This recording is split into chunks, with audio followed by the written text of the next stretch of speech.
तेग बहादुर सिमरिए कर नाउ नित आवे ताए। तेग बहादुर सिमरिए कर नाउ नित आवे ताए। सतनाम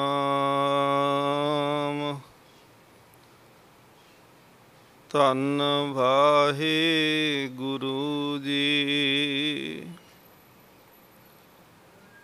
कृपा करहो दीन के दाते, मेरा गुण अवगुण ना विचारो कोई। माटी का क्या तोपै स्वामी, मानस की गत एही। हम अवगुण भरे एक गुण नाही, अमृत छाड़ बिखै बिख खाई। माया मोह भरम पै पूले, सुत दारा स्यों प्रीत लगाई। एक उत्तम पंथ सुनियो गुर संगत, तह मिलंत जम त्रास मिटाई। एक अरदास भाट कीरत की, गुर रामदास राखो सरनाई। श्री हर कृष्ण त्याईऐ, जिस डिठै सब दुख जाए। तेग बहादुर सिमरै कर नाउ निध आवे ताए। तेग बहादुर सिमरै कर नाउ निध आवे ताए। सब थाई होए सहाय।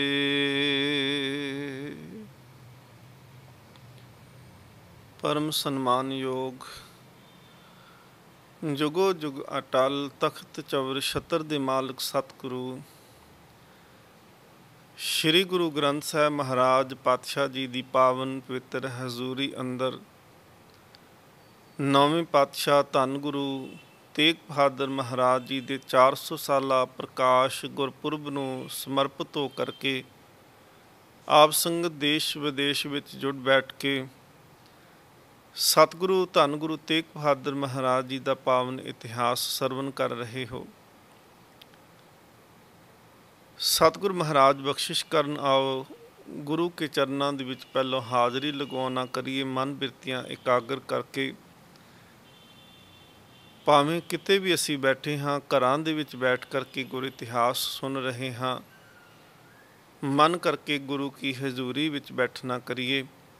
गुरु गोबिंद सिंह महाराज जी की बख्शिश फतेह प्रवान करो जी। वाहिगुरु जी का खालसा, वाहिगुरु जी की फतेह। पिछले दीवान दे विच आप जी ने सरवण किया कि गुरु तेग बहादुर महाराज जिस वेले टाके की धरती ते गए,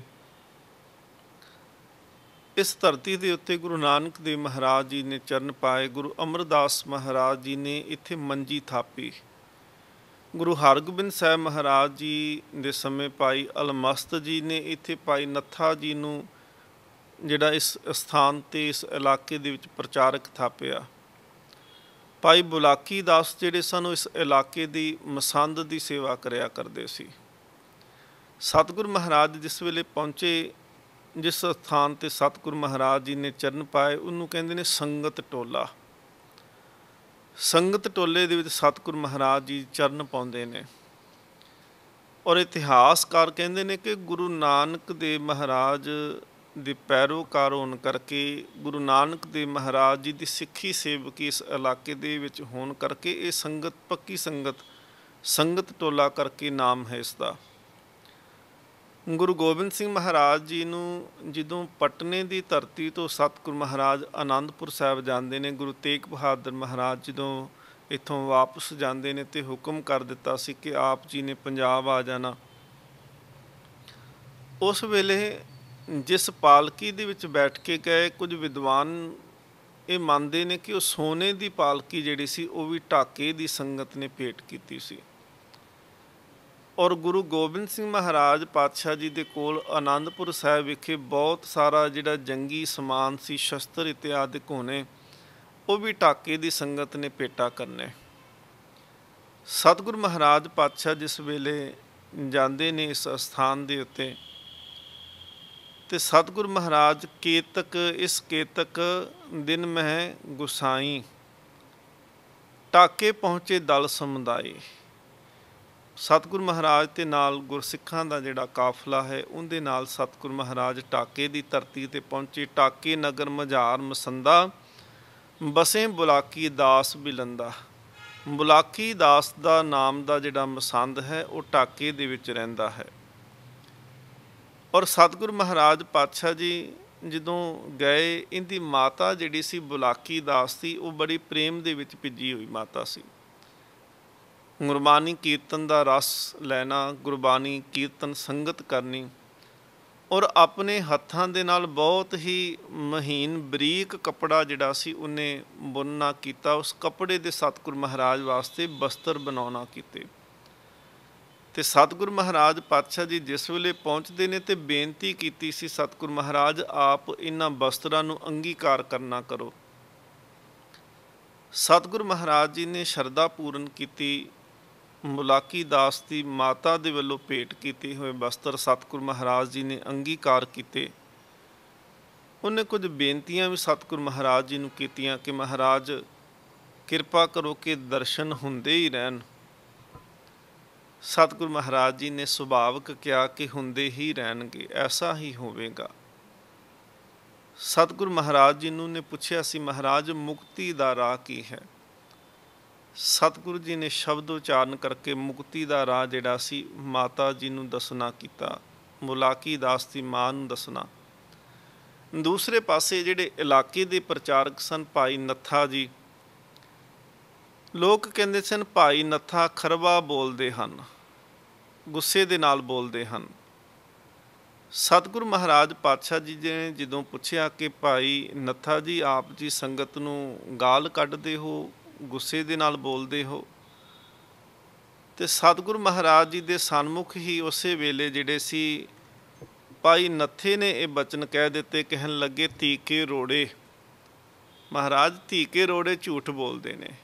ਇਹ ਉਸ ਇਲਾਕੇ ਦੇ ਵਿੱਚ ਧੀਕੇ ਰੋੜੇ ਦਾ ਅਰਥ ਇੱਕ ਗਾਲ ਦੇ ਵਾਂਗੂ ਵਰਤਿਆ ਜਾਂਦਾ ਸੀ ਕਿ ਬੁੱਧੀ ਦੇ ਥੋਥੇ ਨੇ ਲੋਕ ਜਿਹੜਾ ਇਹ ਝੂਠ ਆਖਦੇ ਪਏ ਨੇ। ਤੇ ਜਦੋਂ ਸਤਿਗੁਰੂ ਮਹਾਰਾਜ ਜੀ ਨੇ ਇਹ ਗਾਲ ਜਿਹੜੀ ਸੀ ਉਹ ਭਾਈ ਨੱਥੇ ਦੇ ਮੁਖ ਤੋਂ ਸੁਣੀ ਕਿ ਧੀਕੇ ਰੋੜੇ ਇਹ ਝੂਠ ਬੋਲਦੇ ਨੇ, ਥੋਥੇ ਨੇ, ਤੇ ਸਤਿਗੁਰੂ ਮਹਾਰਾਜ ਬਹੁਤ ਮੁਸਕਰਾਏ, ਹੱਸ ਪਏ ਸਤਿਗੁਰੂ ਮਹਾਰਾਜ। ਮਹਾਰਾਜ ਕਹਿੰਦੇ ਨੇ, ਨੱਥਾ ਭਾਈ ਨੱਥਾ ਤੂੰ ਸਾਡੇ ਸਾਹਮਣੇ ਹੀ ਗਾਲ ਕੱਢ ਦਿੰਦਾ ਹੈ। ਫਿਰ ਸਤਿਗੁਰੂ ਮਹਾਰਾਜ ਜੀ ਨੇ ਮੁਸਕਰਾ ਕੇ ਕਿਹਾ ਸੀ ਕਿ ਬਹੁ ਹੱਸੇ ਦਿਆਲ ਸਿੱਖਣ ਸਮਝਾਇਆ। ਮਹਾਰਾਜ ਹੱਸ ਕਰਕੇ ਤੇ ਸਿੱਖਾਂ ਨੂੰ ਸਮਝਾਉਣਾ ਕੀਤਾ, ਨੱਥੇ ਕੀ ਗਾਲ ਜਾਨੋ ਤੁਮ ਦਾਇਆ। ਇਹ ਮਹਾਰਾਜ ਜਿਵੇਂ ਬਾਣੀ 'ਚ ਵੀ ਉਪਦੇਸ਼ ਦਿੱਤਾ ਹੈ ਕਿ ਬਾਹਰੋਂ ਭੁੱਲ ਚੁੱਕ ਬੋਲਦੇ ਪੀ ਖਰੇ ਹਰ ਪਾਣੇ, ਕਿ ਕਈ ਵਾਰੀ ਜਿੰਦਾ ਹਿਰਦਾ ਅੰਦਰੋਂ ਟਿਕਿਆ ਹੁੰਦਾ ਹੈ, ਸਤਿਗੁਰੂ ਮਹਾਰਾਜ ਕਹਿੰਦੇ ਨੇ ਉਹ ਬਾਹਰੋਂ ਬੋਲਿਆ ਜਿਹੜਾ ਜੇਕਰ ਉਹ ਕਿਤੇ ਕਬੋਲ ਵੀ ਮੂੰਹ ਦੇ ਵਿੱਚੋਂ ਨਿਕਲ ਜਾਵੇ ਤੇ ਸਤਿਗੁਰੂ ਮਹਾਰਾਜ ਕਹਿੰਦੇ ਉਹ ਤਾਂ ਵੀ ਪਰਮਾਤਮਾ ਦੇ ਦਰ 'ਤੇ ਪ੍ਰਵਾਨ ਹੋ ਜਾਂਦਾ ਹੈ।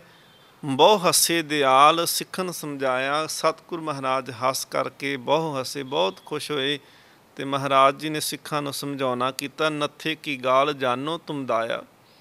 ਇਹ ਨੱਥੇ ਦੀ ਗਾਲ ਦੇ ਵਿੱਚ ਵੀ ਦਇਆ ਹੈ, ਕਿਉਂਕਿ ਇਹ ਹਿਰਦੇ ਦੇ ਵਿੱਚ ਇਹਦੇ 'ਚ ਸਾੜਾ ਨਹੀਂ, ਹਿਰਦੇ ਦੇ ਵਿੱਚ ਈਰਖਾ ਕਰਕੇ ਨਫ਼ਰਤ ਕਰਕੇ ਇਹ ਗਾਲ ਨਹੀਂ ਕੱਢਦਾ। ਇਹ ਹਿਰਦੇ ਸੁੱਧ ਬੈਰ ਨਹੀਂ ਜਾਣੇ, ਇਹ ਹਿਰਦੇ ਸੁੱਧ ਇਹ ਹਿਰਦੇ ਦਾ ਮਨ ਕਰਕੇ ਸਤਿਗੁਰੂ ਮਹਾਰਾਜ ਕਹਿੰਦੇ ਇਹ ਸ਼ੁੱਧ ਹੈ। ਵੈਰ ਨਹੀਂ ਜਾਣੇ, ਇਹ ਵੈਰ ਕਰਨਾ ਨਹੀਂ ਜਾਣਦਾ, ਇਹਦੇ ਮਨ ਦੇ ਵਿੱਚ ਵੈਰ ਨਹੀਂ। ਮੇਰਾ ਬਚਨ ਸਤ ਕਰ ਮਾਨੇ। ਸਤਿਗੁਰੂ ਮਹਾਰਾਜ ਕਹਿੰਦੇ ਨੇ ਸਾਡੇ ਬਚਨਾਂ ਨੂੰ ਸਤ ਕਰਕੇ ਜਾਣੋ, ਜਿਵੇਂ ਭਾਈ ਨੱਥੇ ਨੇ ਸਤ ਕਰਕੇ ਕਮਾਉਣਾ ਕੀਤਾ ਹੈ। ਮੇਰਾ ਬਚਨ ਸਤ ਕਰ ਮਾਨੇ। ਸਤਿਗੁਰੂ ਮਹਾਰਾਜ ਕਹਿੰਦੇ ਮੇਰੇ ਹੁਕਮ ਨੂੰ ਇਹ ਸੱਚਾ ਕਰਕੇ ਜਾਣਦਾ ਹੈ। ਇਹ ਸੂਦਾ ਫਕੀਰ ਸੂਦੀ ਕਹੇ ਬਾਤ। ਇਹ ਸੂਦਾ ਫਕੀਰ ਸੂਦੀ ਕਹੇ ਬਾਤ। ਮਹਾਰਾਜ ਕਹਿੰਦੇ ਨੇ ਇਹ ਬਿਲਕੁਲ ਸੱਚਾ ਤੇ ਸ਼ੁੱਧ ਹੋਇਆ ਫਕੀਰ ਹੈ। ਤੇ ਜਿਹੜੀ ਵੀ ਇਹ ਬਚਨ ਕਹਿੰਦਾ ਹੈ, ਜਿਹੜੀ ਵੀ ਇਹ ਗੱਲ ਕਹਿੰਦਾ ਹੈ, ਇਹ ਸਿੱਧੀ ਸ਼ੁੱਧ ਕਹਿੰਦਾ ਹੈ, ਉਹਦੇ ਵਿੱਚ ਮਿਲਾਵਟ ਨਹੀਂ। ਬਹੁਤਾ ਮਿੱਠਾ ਬੋਲਣ ਵਾਲੇ ਕਈ ਵਾਰੀ ਬੋਲਦੇ ਤੇ ਮਿੱਠਾ ਜ਼ਰੂਰ ਨੇ, ਪਰ ਉਹਨਾਂ ਦੇ ਮਨ ਦੇ ਵਿੱਚ ਕੁਝ ਹੋਰ ਹੁੰਦਾ ਹੈ ਤੇ ਮੁੱਖ ਦੇ ਵਿੱਚ ਮਿੱਠੀ ਬਾਣੀ ਜਿਹੜੀ ਹੈ। ਸਤਿਗੁਰੂ ਮਹਾਰਾਜ ਕਹਿੰਦੇ ਨਾ ਜਿਨ ਮਨ ਹੋਰ ਮੁੱਖ ਹੋਰ ਸੇ ਕਾਂਢੇ ਕੱਚਿਆ। ਹੁਣ ਮਨ ਦੇ ਵਿੱਚ ਕੁਝ ਹੋਰ ਹੋਵੇ, ਮੁੱਖ ਦੇ ਵਿੱਚੋਂ ਬੜੀਆਂ ਮਿੱਠੀਆਂ ਮਿੱਠੀਆਂ ਗੱਲਾਂ ਕਰਦਾ ਹੋਵੇ ਤੇ ਮਨ ਦੇ ਵਿੱਚ ਸੋਚਦਾ ਹੋਵੇ ਕਿ ਮੈਂ ਫਲਾਣੇ ਦਾ ਨੁਕਸਾਨ ਕਿਵੇਂ ਕਰਨਾ। ਸਤਿਗੁਰੂ ਮਹਾਰਾਜ ਕਹਿੰਦੇ ਨੇ ਉਹਦੇ ਨਾਲੋਂ ਤੇ ਭਾਈ ਨੱਥੇ ਦੇ ਬਚਨ ਸੁੱਧ ਨੇ, ਉਹ ਸਾਫ਼ ਨੇ, ਉਹ ਪਾਕ ਨੇ। ਇਹ ਅੰਗੀ ਸੂਧੇ ਮਾਰਗ ਜਾਤ। ਇਹ ਅੰਗੀ ਤੋਂ ਭਾਵ ਸੀ ਕਿ ਜਿਹੜਾ ਇਹਦਾ ਸਾਥ ਕਰਨਗੇ, ਜਿਹੜਾ ਭਾਈ ਨੱਥੇ ਦੀ ਸੰਗਤ ਕਰਨਗੇ, ਇਹ ਅੰਗੀ ਸੂਧੇ ਮਾਰਗ ਜਾਤ। ਇਹ ਇਹਦੇ ਸਾਥੀ ਜਿਹੜੇ ਹਨ ਉਹ ਸੱਚੇ ਮਾਰਗ 'ਤੇ ਚੱਲ ਪੈਣਗੇ, ਉਹਨਾਂ ਨੂੰ ਸੱਚ ਧਰਮ ਦੀ ਪ੍ਰਾਪਤੀ ਹੋ ਜਾਏਗੀ। ਸੱਚੇ ਮਾਰਗ ਚੱਲਦਿਆਂ ਉਸਤਤ ਕਰੇ ਜਹਾਨ। ਸਤਿਗੁਰੂ ਮਹਾਰਾਜ ਜੀ ਨੇ ਸੰਗਤ ਦਾ ਭਰਮ ਮੇਟਣਾ ਕੀਤਾ। ਸੰਗਤ ਨੇ ਬੇਨਤੀ ਕੀਤੀ, ਮਾਤਾ ਬੁਲਾਕੀ ਦਾਸ ਦੀ ਜਿਹੜੀ ਮਾਤਾ ਹੈ ਉਹਨੇ ਫਿਰ ਸਤਿਗੁਰੂ ਮਹਾਰਾਜ ਨੂੰ ਕਿਹਾ ਕਿ ਮਹਾਰਾਜ ਆਪ ਕਿਰਪਾ ਕਰੋ। ਆਪ ਜੀ ਨੇ ਇਹ ਵੀ ਸਾਡਾ ਭਰਮ ਦੂਰ ਕਰ ਦਿੱਤਾ ਕਿ ਨੱਥਾ ਕੌੜਾ ਬੋਲਦਾ ਹੈ, ਤੇ ਆਪ ਜੀ ਦੇ ਬਚਨ ਹੁਣ ਸੱਤ ਨੇ ਕਿ ਜਿਹੜਾ ਇਹਦਾ ਸਾਥ ਦੇਵੇਗਾ, ਇਹਦੀ ਸੰਗਤ ਕਰੇਗਾ, ਉਹਦਾ ਵੀ ਉਧਾਰ ਹੋ ਜਾਵੇਗਾ। ਤੇ ਸਤਿਗੁਰੂ ਮਹਾਰਾਜ ਆਪ ਕਿਰਪਾ ਕਰੋ, ਆਪ ਮੁਕਤੀ ਦਾ ਮਾਰਗ ਸਾਨੂੰ ਬਖਸ਼ਿਸ਼ ਕਰਨਾ ਕਰੋ। ਗੁਰੂ ਤੇਗ ਬਹਾਦਰ ਮਹਾਰਾਜ ਜੀ ਨੇ ਫਿਰ ਮੁਕਤੀ ਦਾ ਮਾਰਗ ਬਖਸ਼ਿਸ਼ ਕੀਤਾ। ਮਹਾਰਾਜ ਕਹਿੰਦੇ ਨੇ ਕੋ ਮਾਈ ਭੁੱਲਿਓ ਮਨ ਸਮਝਾਵੇ। ਮਹਾਰਾਜ ਕਹਿੰਦੇ ਨੇ ਕੋਈ ਐਸਾ ਹੋਵੇ ਜਿਹੜਾ ਭੁੱਲੇ ਹੋਏ ਮਨ ਨੂੰ ਸਮਝਾਉਣਾ ਕਰੇ। ਵੇਦ ਪੁਰਾਨ ਸਾਧ ਮਗ ਸੁਣ ਕਰ ਨਿਮਖ ਨਾ ਹਰ ਗੁਣ ਗਾਵੇ। ਧਾਰਮਿਕ ਗ੍ਰੰਥ ਵੇਦ ਪੁਰਾਨ ਤੋਂ ਭਾਵ ਕਿ ਧਰਮ ਦੇ ਜਿਹੜੇ ਗ੍ਰੰਥ ਨੇ ਉਹਨਾਂ ਨੂੰ ਤੇ ਸੁਣਦਾ ਹੈ।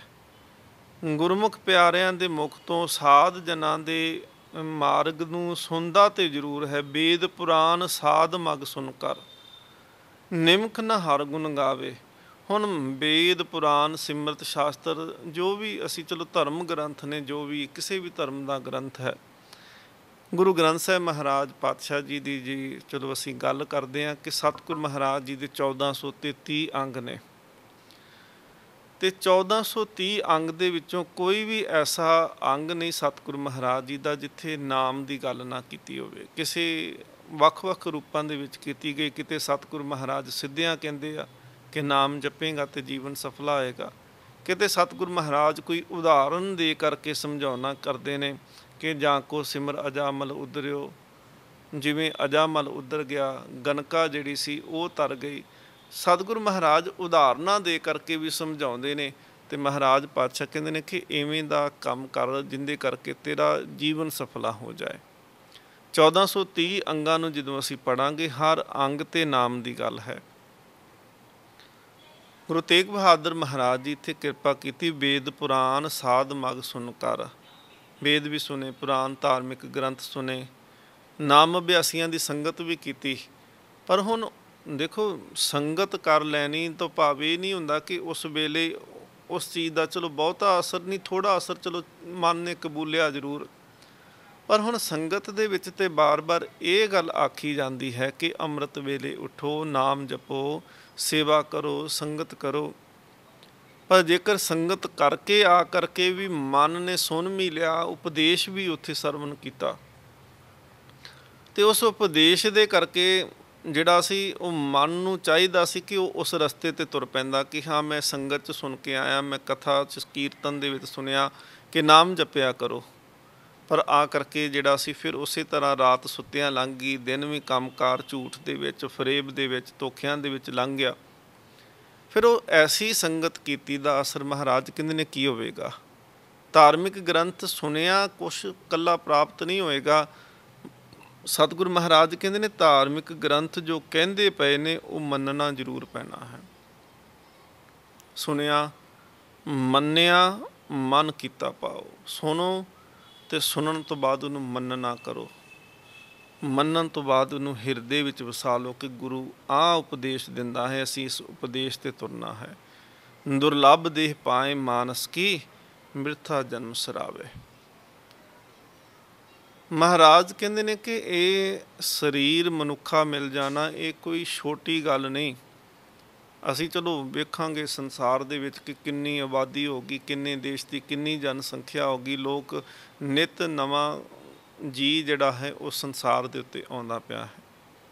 ਇੱਥੋਂ ਤੱਕ ਕਿ ਜਿਸ ਦਿਨ ਸਾਡਾ ਜਨਮ ਹੋਇਆ ਉਸ ਦਿਨ ਸਾਡੇ ਨਾਲ ਕਈ ਐਸੇ ਕੰਨ ਸੀ ਜਿਹੜੇ ਮਾਂ ਦੇ ਉਦਰ ਤੱਕ ਪਹੁੰਚਣਾ ਚਾਹੁੰਦੇ ਸੀ, ਪਰ ਪ੍ਰਮਾਤਮਾ ਨੇ ਸਾਨੂੰ ਚੁਣ ਕਰਕੇ ਇਹ ਮਨੁੱਖਾ ਸਰੀਰ ਦਾ ਅਵਸਰ ਦੇ ਦਿੱਤਾ।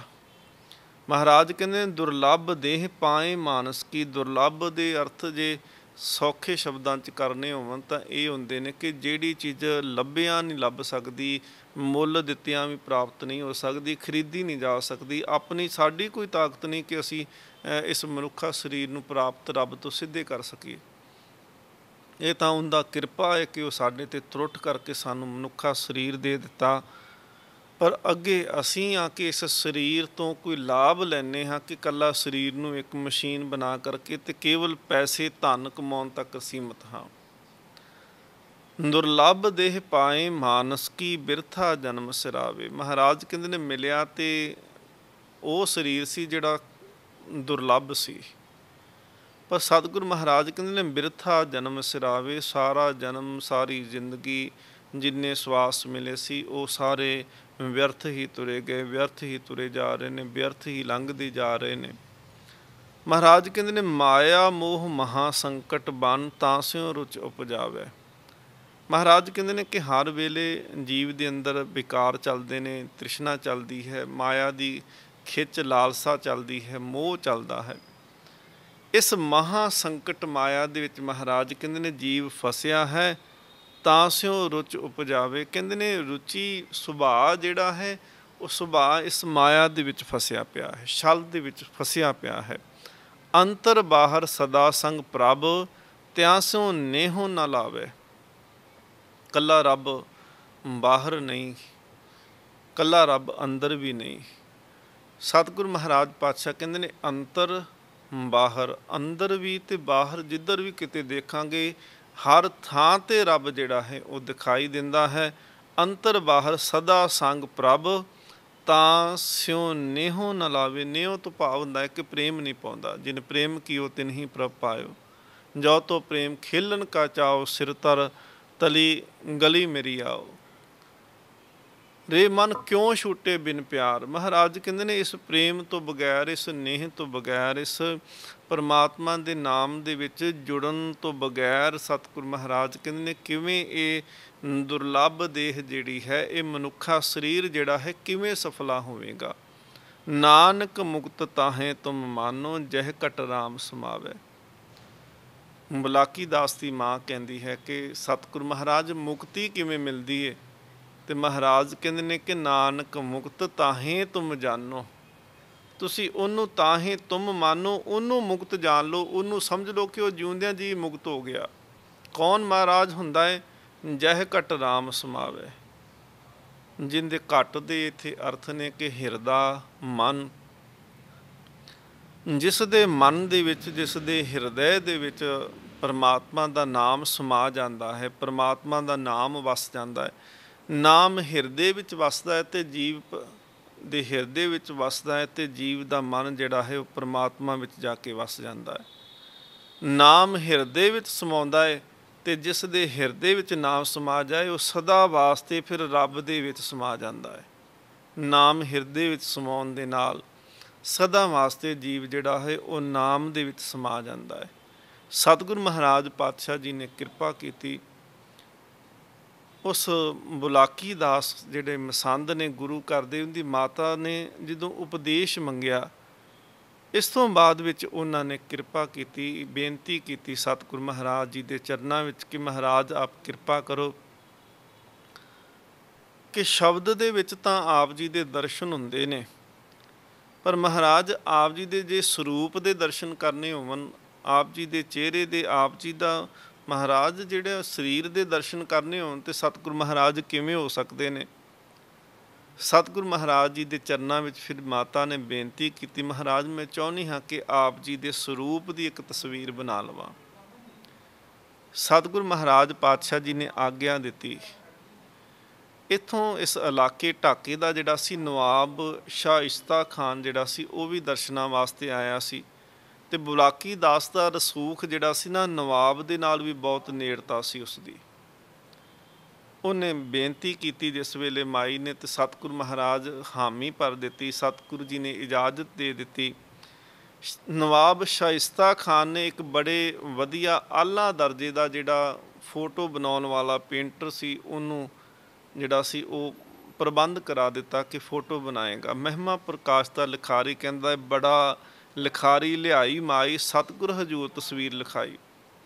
महाराज जी के सन्मुख जिहड़ा सी वो लिखारी नूं, उस पेंटर नूं लिआंदा गया।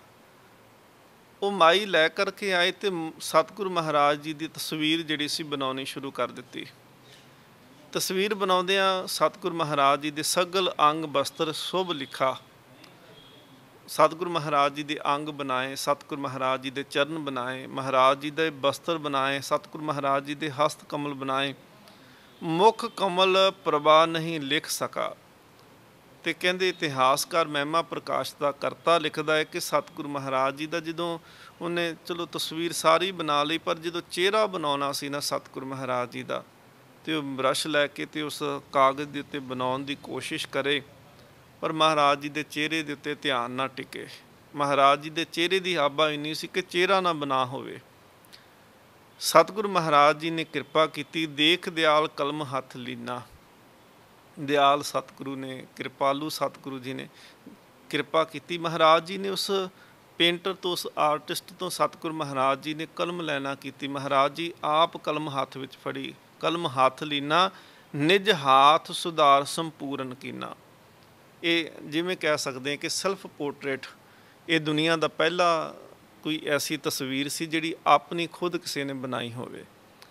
गुरु तेग बहादुर महाराज जी ने हाथ, निज हाथ सुधार संपूर्ण कीना, अपने हाथ विच वो कलम, वो ब्रश लै करके सतगुर महाराज जी ने वो अपनी तस्वीर नूं जिहड़ा सी संपूर्ण किया। तब माई को मूरत प्रभ दीन। सतगुर महाराज ने फिर वो जिहड़ी बनाई तस्वीर सी, जिहड़ी सतगुर महाराज ने उस माई नूं देना की। सतगुरु इतिहासकार विद्वान लिखते हैं कि अज भी वो जिहड़ी तस्वीर है वो कलकत्ता दे विक्टोरिया अजायब घर दे विच बिल्कुल सुरक्षित पई है। वो जिहड़ी तस्वीर सतगुरु महाराज जी ने अपनी खुद बनाई है। ढाके दे विच महाराज जी ये तस्वीर बनाउंदे ने। बुलाकी दास दी मां बेनती करदी है, नवाब शाइस्ता खान जिहड़ा है वो प्रबंध करदा है तस्वीर बनाउण वाले दा, ते सतगुरु महाराज जिहड़ी ये तस्वीर बनाई उहदे विद्वान कहते हैं कि तस्वीर के हथ पैर का जो भी बाकी जिहड़ा ढांचा बनाया गया उस पेंटर वालों वो फिक्का पै गया, पर चेहरे का जिहड़े रंग ने वो अज भी बिल्कुल उजले ने, अज भी इवें ने जिवें हुणे बनी होवे। सो सतगुरु महाराज कृपा करन। आओ अरदास करिए महाराज जी के चरनां च अंत दे विच कि कृपा करो सतगुरु महाराज जगत जलंदा रख लै, अपनी कृपा धार, जित द्वारे उभरे तिते लिहो उभार। वाहिगुरु जी का खालसा, वाहिगुरु जी की फतेह। तेग बहादुर सिमरिए, करनाओ नित आवे ताए। तेग बहादुर सिमरिए, करनाओ नित